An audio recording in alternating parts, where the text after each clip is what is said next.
la conferencia de prensa diaria sobre la situación del nuevo coronavirus COVID-19. Desde que instalamos formalmente los mecanismos de preparación y que dimos la primera conferencia de prensa sobre esto el 22 de enero, recuerdo muy bien que usted me preguntó por qué el 22 de enero o en ese momento están dando una noticia de algo que aún no llega a México. La fase 1 o el escenario 1 se define como la situación en donde los casos vienen de fuera. Esto ocurrió al inicio de la epidemia, son aquellos casos que personas, ya sea residentes de México o ciudadanas mexicanas que viajaron al exterior, se infectaron en el exterior y regresaron. Posteriormente se agregó otro tipo de relación con la importación, que es personas que vinieron de visita desde el exterior y contagiaron a personas en México. Estos dos fenómenos se conocen como casos importados y el segundo como casos asociados a la importación. Y hemos definido desde hace varias semanas la existencia de una primera generación de contagios. Sin embargo, hemos tenido una predicción desde el inicio de los trabajos de preparación. No olvidar que México empezó a prepararse desde el 3 de enero de 2020 y hemos identificado las distintas situaciones de lo que está por venir. Y en ello identificamos que irremediablemente, conforme aumente el número de casos, nos empezaremos a encontrar situaciones en donde se vuelve crecientemente difícil hasta llegar a ser imposible el rastrear cada cadena de transmisión. Pero además, cuando ese número de casos empieza a aumentar, ya no solo se vuelve imposible, sino se vuelve muy poco útil el intentar perseguir o rastrear a cada uno de esos casos y cada uno de esos contactos y sus cadenas de transmisión. Empieza a ser crecientemente más importante las medidas colectivas, las medidas sociales. En México, como lo hemos dicho desde hace una semana, desde el 14 de marzo, preferimos adelantarnos a las circunstancias, empezando con las medidas de fase 2, justamente 2 semanas antes del momento en el que esperamos que empiece a haber un crecimiento rápido en el número de casos diarios. Regreso a la tabla. Lo que vemos aquí es de los casos confirmados, que son 367, representarían un total, un 100%, 292 aún son casos importados. De estos 367 casos acumulados desde el 27 de febrero, cuando tuvimos el primer caso detectado. Sí. Desde que la proporción es muy pequeña, son algunos casos en los que no hay un antecedente identificable de importación. Es decir, en el estudio epidemiológico del caso se interroga al paciente, a la paciente, se le pregunta que haga memoria, si viajó, si recibió a un visitante que viniera del extranjero, en particular de los países de alta transmisión, y ya en 5 de estos 367, lo que representa por el momento un porcentaje muy pequeño, 1%, ya empezamos a encontrar que hay personas que no son capaces de identificar o reconocer a quién les contagió. Es correcto, Carlos, su pregunta y su observación son muy atinadas. Lo que este virus, como puede ocurrir o ocurre frecuentemente con los virus emergentes, van afectando distintas partes del mundo y también al interior de cada país, de cada estado nacional, en distintas subregiones o provincias o estados en nuestro caso. Esto ocurre porque el virus no se propaga de una manera uniforme, dado que la mecánica de transmisión no es por un medio físico, como pudiera ser el aire abierto o el agua, etcétera, sino es de persona a persona. Los patrones de transmisión, por lo tanto, están gobernados por los elementos de la densidad de población, es decir, en un área física dada, si hay muchas personas o hay pocas personas, y también por los elementos de movilidad. ¿Por qué Europa específicamente? No hay una razón que uno pudiera anticipar como única, pero sin duda la región de Europa, particularmente occidental, es una región por sus características económicas y políticas de importante afluencia y movilidad de personas. En Europa no hay fronteras físicas, por lo menos en lo que está definido como la Unión Europea. Entonces la libre movilidad de las personas, desde luego, finalmente integra en términos de salud a todo el territorio europeo.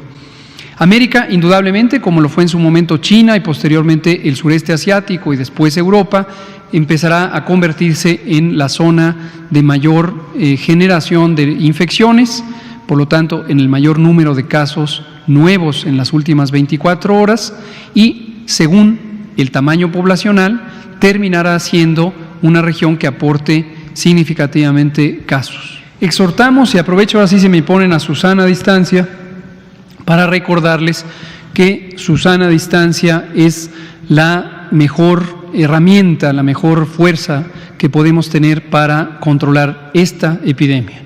¿Por qué razón? Porque es una epidemia causada por un virus que se transmite por la vía respiratoria.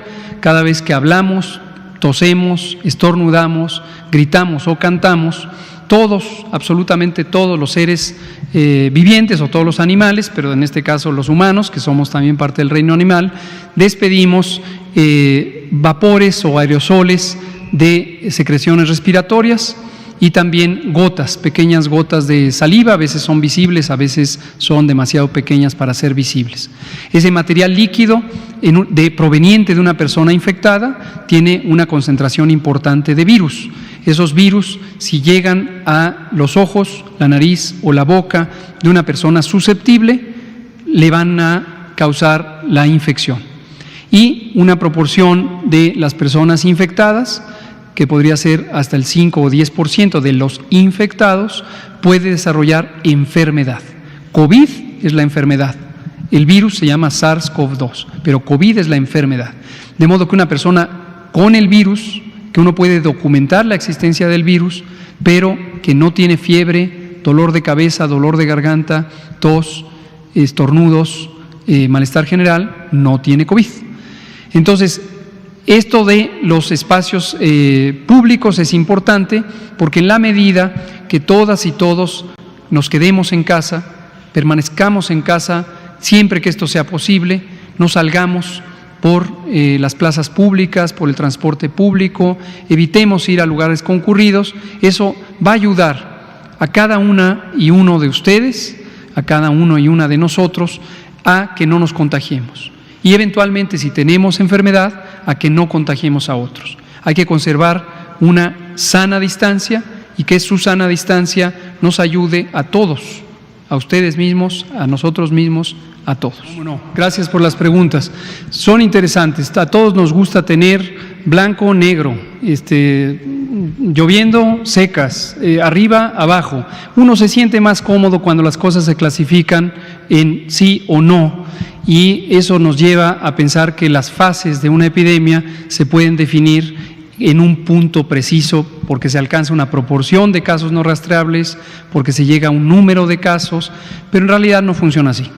En realidad sabemos que esto es un proceso continuo que inicia, tiene una evolución, llega a una fase donde hay un importante acúmulo de casos, hay un punto de máxima transmisión y eso sí, después de ese punto de máxima transmisión empieza a descender, pero también progresivamente.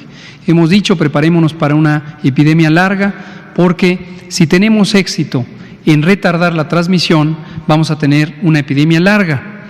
Eso no agrada mucho, pero se compensa con el hecho de que vamos a tener pocos casos en general, pocos casos al mismo tiempo y vamos a poder prolongar el momento en donde no tengamos demasiados casos. El presupuesto necesario para afrontar la epidemia de coronavirus es suficiente y además, lo ratifico, lo hemos dicho muchas veces, tenemos el absoluto respaldo del jefe del Estado, del presidente de la República, para utilizar tanto financiamiento como sea necesario de acuerdo a los criterios técnicos de la preparación, que en México inició desde el 3 de enero de 2020, y la respuesta que inició con el primer caso el 27 de febrero. Entonces, efectivamente, en este punto en el que estamos teniendo ya esta transición entre la fase 1 y la 2, es crucial recordar que lo que hagamos cada uno de ustedes en su casa, en su trabajo, en el ambiente público, va a ayudar a ustedes mismos, va a ayudar a todos. Conservar la sana distancia, cada uno conservando su sana distancia y contribuyendo a los demás a que nos distanciemos temporalmente y físicamente, pero no emocionalmente, para lograr coordinarnos apropiadamente. Muchas gracias. Vamos. Como resultado de ese mecanismo, logramos detectar el primer caso el 27 de febrero. Pero eso lo empezamos desde mediados de enero con el mecanismo precisamente que describe el doctor Tedros Ghebreyesus, que consiste en tener una definición de caso sospechoso, que en su momento era una persona con los síntomas característicos y el antecedente de viaje al inicio era a Wuhan, posteriormente a Hubei, posteriormente a Asia, posteriormente a una lista de 7 países, posteriormente a cualquiera de esos países más los de Europa. En este momento es intrascendente el antecedente de viaje, porque en todos los lugares del mundo, incluido México, tenemos a alguien que puede contagiar a una persona susceptible. El control de temperatura o el registro de temperatura puede ser un mecanismo parcialmente útil para identificar a aquellas personas que, por tener fiebre, por tener temperatura elevada, pudieran ser personas con la infección. Sin embargo, no todas las personas tienen temperatura durante el curso de su enfermedad COVID, es decir, temperatura elevada, más de 38 grados, pero no solo eso. La duración de la temperatura es variable y también si una persona toma medicamentos que disminuyen la temperatura, por ejemplo el paracetamol, que es uno de uso muy común, puede ocurrir que en el momento en que se presenta al punto de inspección no tenga temperatura. Para mentir si le digo que la epidemiología no es una ciencia exacta. Gracias. Con mucho gusto. La epidemiología es la ciencia básica de la salud pública y tiene distintos métodos. Algunos se basan en constatación directa o documentación que puede ser cualitativa o cuantitativa, y muchos de los métodos de la epidemiología se basan en la inferencia estadística y la estimación, que son distintas materias que son exactas en la medida en que aluden o acuden a los números, pero que reconocen la incertidumbre de fenómenos complejos. Mañana hablamos más. Muchas gracias.